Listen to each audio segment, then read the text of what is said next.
दोस्तों, आज की कहानी जो मैं आपको सुनाने वाला हूँ वो आपको रुला कर रख देगी और कोई पत्थर दिल वाला ही होगा जो इस दिल को छू लेने वाली कहानी को पूरा सुनने के बाद भी उसकी आंखों में आंसू न आए। दोस्तों, गीता नाम की एक शिक्षिका थी जो कि एक प्राथमिक स्कूल में 5वीं कक्षा की क्लास टीचर थी।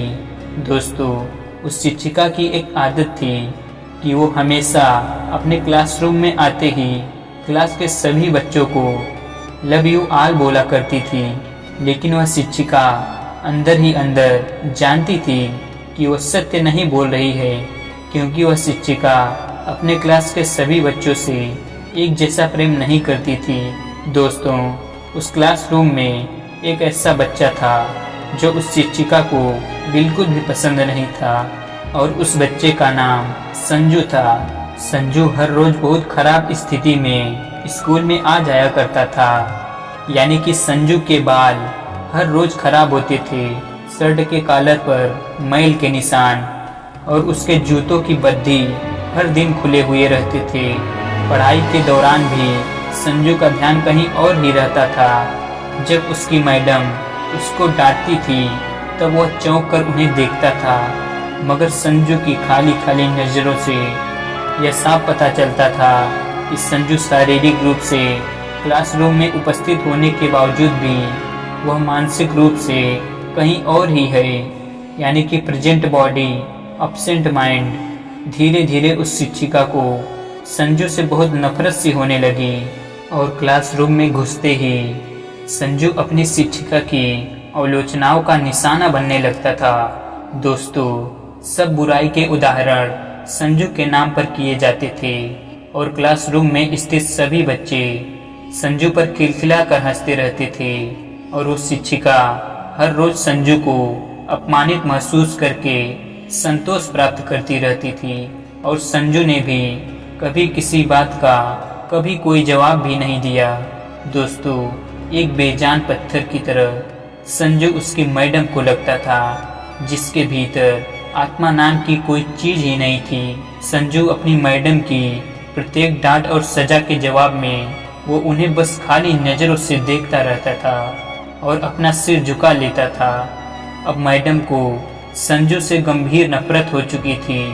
अब पहला सेमेस्टर समाप्त हो गया था और प्रगति रिपोर्ट बनवाने का समय आ चुका था, तो उस शिक्षिका ने संजू की प्रगति रिपोर्ट में बहुत सारी बुरी बातें लिख दी जो सब संजू में थी। छात्रों के प्रगति रिपोर्ट को उनके माँ बाप को दिखाने से पहले स्कूल के हेडमास्टर के पास जाया करती थी। जब हेडमास्टर ने संजू की प्रोग्रेस रिपोर्ट को देखी तो उन्होंने संजू की क्लास टीचर को बुला लिया और उनसे कहा कि मैडम, प्रगति रिपोर्ट में आपको संजू के प्रगति के बारे में कुछ तो लिखना चाहिए था। आपने संजू के बारे में जो कुछ भी लिखा हुआ है, इससे तो संजू के पिताजी बहुत निराश हो जाएंगे। फिर मैडम ने हेडमास्टर जी से कहा, मैं आपसे माफ़ी मांगती हूँ सर, लेकिन संजू एक बिल्कुल ही अशिष्ट और बहुत निकम्मा बच्चा है और मुझे नहीं लगता कि मैं उसके प्रगति रिपोर्ट में उसकी प्रगति के बारे में कुछ लिख सकती हूँ। फिर मैडम घृणित लहजे में बोलकर वहाँ से उठकर चली गई। उसके अगले ही दिन हेडमास्टर ने एक विचार किया और उन्होंने चपरासी के हाथ मैडम के टेबल पर संजू की पिछले सालों की प्रगति रिपोर्ट रखवा दी। उसके अगले दिन जब मैडम ने अपने क्लासरूम में प्रवेश किया तो उनकी नज़र संजू की पिछले साल की प्रगति रिपोर्ट पर पड़ी। मैडम ने उसे पलट कर देखा तो उन्हें यह पता लग गया कि यह संजू की प्रगति रिपोर्ट है। उन्होंने सोचा कि पिछली कक्षा में भी संजू ने यही गुल खिलाए होंगे और उन्होंने संजू की कक्षा 3 की रिपोर्ट खोल ली और रिपोर्ट में टिप्पणी पढ़कर मैडम के आश्चर्य की कोई सीमा ही न रही, क्योंकि जब उन्होंने देखा कि प्रगति रिपोर्ट में संजू की तारीफों से भरी पड़ी है। संजू जैसा होशियार बच्चा हमने आज तक नहीं देखा और संजू बेहद ही संवेदनशील बच्चा है और वो अपने मित्रों और शिक्षकों से बेहद लगाव रखता है। अंतिम सेमेस्टर में भी संजू ने प्रथम स्थान प्राप्त कर लिया है। यह सब उस प्रगति रिपोर्ट में लिखा हुआ था। फिर मैडम ने अनिश्चित स्थिति में संजू की कक्षा 4 की रिपोर्ट खोल ली। संजू ने अपनी माँ की बीमारी का बेहद प्रभाव लिया और उसका ध्यान पढ़ाई से हट रहा है। संजू की माँ को कैंसर हुआ है और घर पर उसका ध्यान रखने के लिए कोई नहीं है, जिसका गहरा प्रभाव संजू की पढ़ाई पर पड़ा है। यह सब कक्षा 4 की प्रगति रिपोर्ट में लिखा हुआ था और नीचे हेडमास्टर ने यह भी लिखा हुआ था कि संजू की माँ अब मर चुकी हैं और इसके साथ ही संजू के जीवन की चमक भी और रौनक भी कहीं चली गई है। इसीलिए संजू को बचाना होगा। यह सब पढ़कर संजू की क्लास टीचर के दिमाग पर भयानक बोझ हावी हो जाता है और उन्होंने अपने कांपते हाथों से संजू की प्रगति रिपोर्ट बंद की और मैडम की आंखों में आंसू एक के बाद एक गिरने लगे।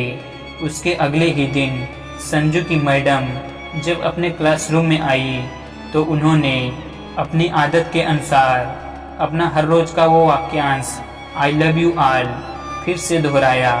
लेकिन मैडम आज भी जानती थी कि वो झूठ बोल रही हैं, क्योंकि इसी क्लासरूम में बैठे हुए एक उलझे बालों वाला बच्चा यानी कि संजू के लिए जो प्रेम वह आज अपने दिल में महसूस कर रही हैं, वह क्लासरूम में बैठे हुए बाकी बच्चों से बहुत अधिक था। मैडम ने पढ़ाई के दौरान रोजाना दिनचर्या की तरह संजू पर एक सवाल दागा और हमेशा की तरह संजू ने अपना सिर नीचे झुका लिया। जब कुछ देर तक मैडम से कोई डांट फटकार और उसके सहपाठियों से हंसी की आवाज उसके कानों में न पड़ी तो उसने अचंभे में अपना सिर उठाकर मैडम की ओर देखा। आज उनके चेहरे पर कोई क्रोध या द्वेष का भाव नहीं था, बल्कि आज वह मुस्कुरा रही थी। उन्होंने संजू को अपने पास बुलाया और उसे उस सवाल का जवाब बताकर जबरन दोहराने के लिए कहा। संजू को 3-4 बार आग्रह करने के बाद अंततः संजू बोल ही पड़ा और उसके जवाब देते ही उसकी शिक्षिका ने न सिर्फ खुद को सो के तालियां बजाई, बल्कि अपने क्लासरूम में बैठे हुए सभी बच्चों से भी तालियां बजवाई। इसके बाद यह तो हर रोज की दिनचर्या बन गई। संजू की शिक्षिका हर प्रश्न का उत्तर अपने आप ही बताती और फिर उसकी खूब सराहना और तारीफ भी करती। अब प्रत्येक अच्छा उदाहरण संजू के कारण दिया जाने लगा। अब धीरे धीरे पुराना संजू सन्नाटे की कब्र फाड़कर फिर से बाहर आ गया। अब मैडम को प्रश्नों के साथ साथ उत्तर बताने की जरूरत नहीं पड़ती थी, क्योंकि अब संजू बिना किसी त्रुटि के उत्तर दे के सभी बच्चों को प्रभावित करता था और नए नए प्रश्न पूछकर क्लास में भी सभी बच्चों को हैरान करता था। दोस्तों, अब संजू के बाल अब कुछ हद तक सुधरे हुए होते थे। कपड़े भी काफी हद तक साफ सुथरे होते थे, जिन्हें शायद वह खुद धोने लगा था। देखते ही देखते साल समाप्त हो गया और संजू ने अपने क्लास में दूसरा स्थान हासिल कर लिया। यानी कि संजू अब दूसरे स्कूल में दाखिले के लिए तैयार था। 5वीं कक्षा के विदाई समारोह में सभी बच्चे अपने क्लास टीचर के लिए सुंदर सुंदर उपहार लेकर आए और मैडम की टेबल पर ढेर लग गया। दोस्तों, इस खूबसूरती से पैक हुए उपहारों में एक पुराने अखबार में बदतर तरीके से पैक हुआ एक उपहार भी पड़ा हुआ था।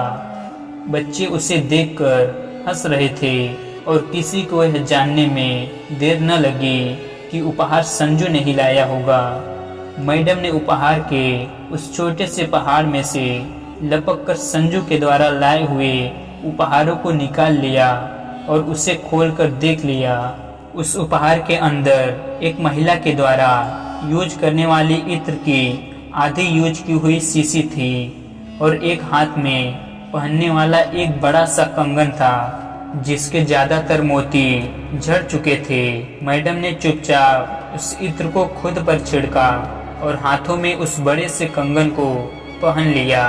यह दृश्य देखकर सब बच्चे हैरान रह गए, खुद संजू भी। आखिर संजू से यह रहा नहीं गया और वो अपने मैडम के पास गया और खड़ा हो गया। उसके कुछ देर बाद उसने अटक अटक कर मैडम से बोला कि आज आप में से मेरी माँ जैसी खुशबू आ रही है। इतना सुनकर मैडम की आंखों में आंसू आ गए और मैडम ने संजू को अपने गले से लगा लिया।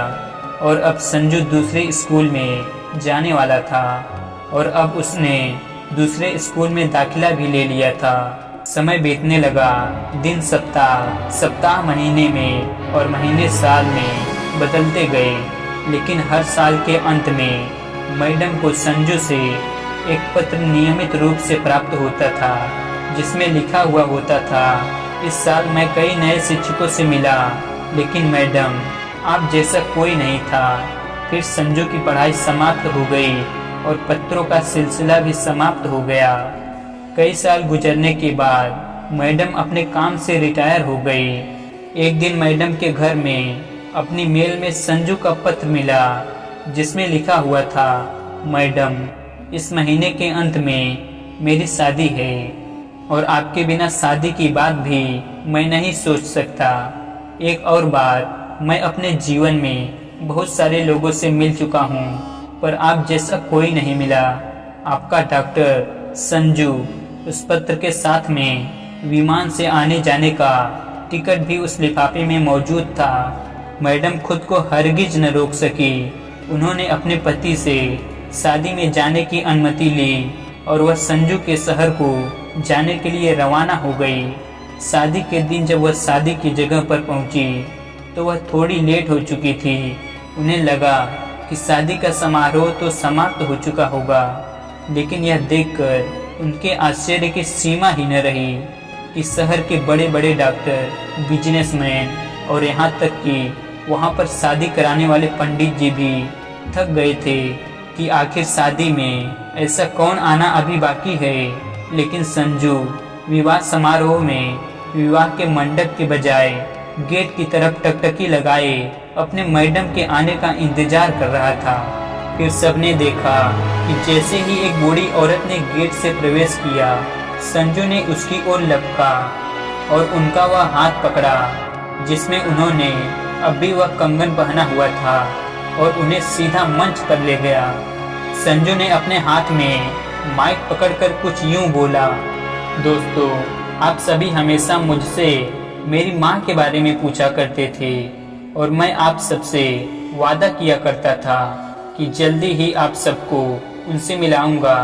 ध्यान से देखो, यह मेरी प्यारी सी माँ है और दुनिया की सबसे अच्छी हैं और यह मेरी माँ है।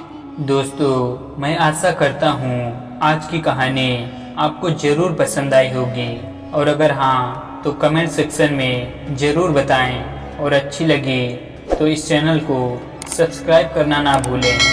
चलिए मिलते हैं किसी अगली कहानी में, तब तक के लिए अपना ख्याल रखें। धन्यवाद।